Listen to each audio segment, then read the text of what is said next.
Hello everyone, welcome to Anime No Me, and thank you for joining us for another One Piece video. The full chapter leak has just been published over the internet about our upcoming chapter of 1065. So in today's video, we're going to talk about this chapter titled The Six Vegapunks. But before we dive into the video, if you're new to the channel or even if you've watched a bunch of our videos, we'd be absolutely honored if you'd leave us a like or even subscribe and maybe leave us a comment letting us know what you thought of the video. It really helps us out and motivates us to make more content. And if you'd like to help out the channel in a bigger way, consider sharing this video or another one of your favorites with a friend. But without further ado, let's get into these full leaks of chapter 1065. So my friends, the chapter begins on the island of the future, Egghead Island, and we see that Zoro, Brook, and Caribou have stayed on the ship while the other Straw Hats are exploring the place. And we also see Lilith's giant robot next to the ship where it's apparently been turned off. Zoro remarks that this island belongs to the world government, and if his companions are captured by Vegapunk, the responsibility to save them will depend on the three of them. And Brooks gives an incredible laugh, saying that he had thought about that too. Next, Brook asks the two of them if they'd like to drink some black tea, but Caribou interrupts the conversation, asking for their attention, and Zoro looks at him and asks him if he was still on the ship, seeming kind of surprised. Caribou says that he had said in Wano that the Straw Hats could leave him anywhere after leaving that country, but he couldn't leave the ship on this island because, as Zoro had just said, it belonged to the world government. Zoro replies with a smile on his face, saying that he had been a great help to Luffy during the battle in Wano, so he should just be grateful that they took him out of Wano and get off the ship. Seeming to be offended by Zoro's words, Caribou says that he will remember what Zoro had said to him, and this way he ends up leaving the ship crying. And we next see the door of Vegapunk's lab, and we see another place on the island. The next panels start with Nami and Usopp, who seem to be very happy to see escalators. And Usopp said that the stairs were moving, while Nami said that the stairs were going up from the floor. Frankie, who is looking at Lilith, asked them what kind of mechanism that they use to power all of these different pieces of equipment on the island. Lilith replies that the energy source of the island is fire, because fire can convert all kinds of things into energy. So Frankie responds by asking her if she had a lot of resources, and Lilith answers him by saying that she keeps researching what resources she can burn. Lilith goes on to say that if eternal fire existed in this world, she might even be able to create a sun, and Frankie is quite impressed by her response, questioning what she had said. However, Lilith starts to hear someone calling her name. She realizes it was Edison calling her out. So next we see Lilith pass through a door, and Usopp starts screaming for her, asking her to open it, and then Sanji also screams for her name, but adding a Chan on the end. Lilith asks the rest of them what are they doing, because they had just walked through the door because it was a hologram. But then Lilith turns their attention to Edison and asks him what's wrong. Sanji seems to have a very quizzical look on his face, and then the other Straw Hats start to walk through the door, wondering just how this could be happening. And Edison tells them to move on. Sanji, hearing his voice, asks them who he is. Edison replies by saying that he was Vegapunk, aka Edison, but then asks them to keep going straight, just like he was asking earlier. So as Sanji and the others continue to walk through the room, they see a camera with Seraphim04 written on it, and right in front of this camera there's a very similar figure, having the appearance of Jinbei, but with darker skin, white hair, black wings, and flames coming out of their back, and a kind of compartment of water on their wrist. Upon seeing this, Frankie asks in astonishment if that was Jinbei, and Nico Robin answers that looking closer, he was really young and looks like a little different from the Jinbei they know, and Usopp says that it's first possibly Jinbei's son.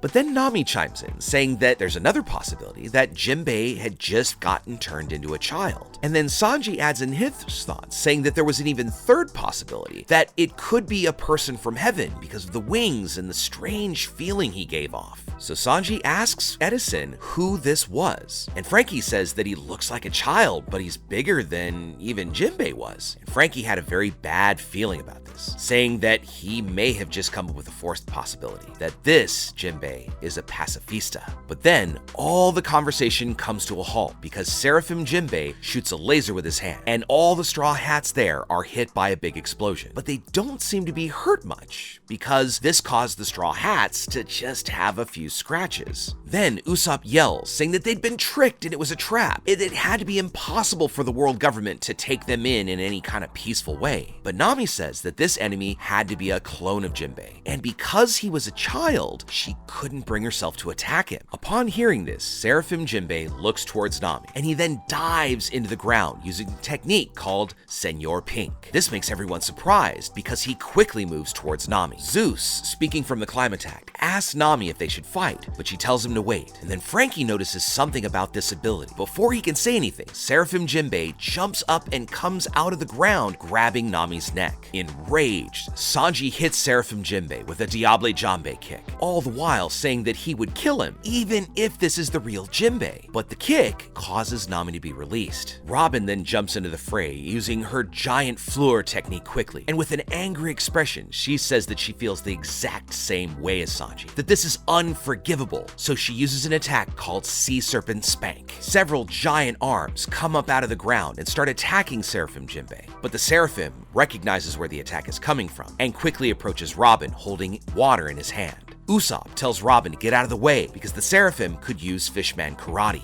To protect Robin, Usopp used his sure kill Green Star technique, Skull Bombgrass. And Usopp says that even though he knows this isn't the real Jinbei, what he was doing didn't seem right. But when he says that, the Seraphim Jinbei disappears. Suddenly, the Seraphim appears behind Usopp, and Sanji is poised to attack, but Franky, who is starting with attack with his arms, tells Sanji to leave it to him, and then yells at Usopp not to move. Franky starts to calculate the place where his attack will hit, so she shouts the name of his attack and then shoots. And then we see a robot that was watching the combat of the Straw Hats against Seraphim Jinbei. It is then revealed to us that this person watching is Edison, Punk 03, and he's quite impressed with Franky's attack, saying that it was an incredible laser, and he wonders who that guy was and that his attack almost hit him. We then hear Lilith ask him, who is standing by his side with a quite angry expression at him, if he knew exactly how much a Seraphim unit like that cost. But Edison then apologizes, saying that he didn't mean for it to go that far. But just as the moment comes, it seems like Edison is caught with a burst of inspiration, and he says that he had just thought of a new invention. So he asks Punk 04, known as Pythagoras, to take care of things around here, as he needed to design the project immediately. Pythagoras ends up agreeing, saying that he needs to get this very valuable battle data, because it was a once-in-a-lifetime input, and goes on to say that the ideas keep coming, and through the communicator, he yells at York to have a meal on his behalf. York agrees through the snail, and we see her start to devour different kinds of food, causing her to gain a large mass of fat on her body. And we see that York then somehow slowly starts to get thinner. Following the scene of growth and shrinking, we then see her full body, revealing then Punk 06, known as York, the one being responsible for feeding all of the other Punk robots. And after her meal, she sleeps while the other punks work. While these punks are working the scene, it changes back over to the Straw Hats' combat against Seraphim Jinbei. But this time, Shaka, known as Punk 01, is in between the two teams, and she asks the Seraphim to stop attacking. However, Lilith chimes in and gets angry, saying that Shaka had just ended the fight at the best part. But Shaka's whole body is revealed to us, but still with a helmet on, covering her face. We next see Shaka introduce themselves to the Straw Hats. And Sanji asks what was happening with his shoes because he couldn't lift his feet, and Shaka answers by saying that he can control the shoes that they were wearing. Nico Robin replies that this means that they won't be able to fight back, and Shaka replies by saying that she fully can't trust the pirates yet. So Usopp is confused, saying that the woman had said that she was Vegapunk, and now Shaka was saying that she was Vegapunk, so does this mean that there are two Vegapunks? Shaka answers Usopp by saying that she really is a Vegapunk, just like Lilith. But as a way of making fun of her, Usopp then asks if he himself was a Vegapunk. But Jinbei interrupts him, saying, "No, you're not a Vegapunk." Shaka next asks the Straw Hats if they had seen the future of the island. And Franky says that the future is an understatement. The mecha beasts that we found in the sea, the Vega Force 1, the island's air conditioning system are all an extreme future level. Nami adds in that there was a cityscape that they had never seen before. And Franky questions how much technology that they're using for everything they see around them. But before even allowing Shaka to answer, he asks Shaka if they are their enemy. Shaka answers by saying that all of the technology they saw was from the past. And Franky looks at Shaka with an astonished expression at his answer. As the chapter comes to a close, the scene next changes where we see Luffy's group, and they were looking at something with a very scared expression, while Luffy seemed to be very happy with what he was seeing. Luffy tells Chopper to look at this is real steel, and Chopper is impressed, and Bonnie wonders what it was and if it moved in the past, and Jinbei says that it had obviously moved before, before. But this would be a technology not of the future, but rather an old one. The scene cuts briefly to Frankie's group, where Frankie is seen asking Shaka what he meant by all this technology being from the past. And then Shaka questions him, saying that he said that all this technology they're seeing came from a civilization that existed 900 years ago. Would they believe him? And in the last panel, we see that Luffy's group is watching a large robot destroyed and aged by time. And that, my friends, brings us to the end of the full leaks of chapter 1065. Now that we've covered all these leaks, we'd love to know what you think about it. What do you think about this revelation that all of this quote-unquote future technology is actually from the ancient kingdom? And what do you think Vegapunk is after? Do you think he just started with old technology, or do you think he's actually after something specific, or perhaps making a weapon that could even go against or exceed the three ancient weapons of Uranus, Pluton, and Poseidon? Also, what do you think all of the Vegapunk's angles are? Do you think they're really working for the world government, or do you think they've just been biding their time and using the resources? Let us know what you think about all this in the comments below.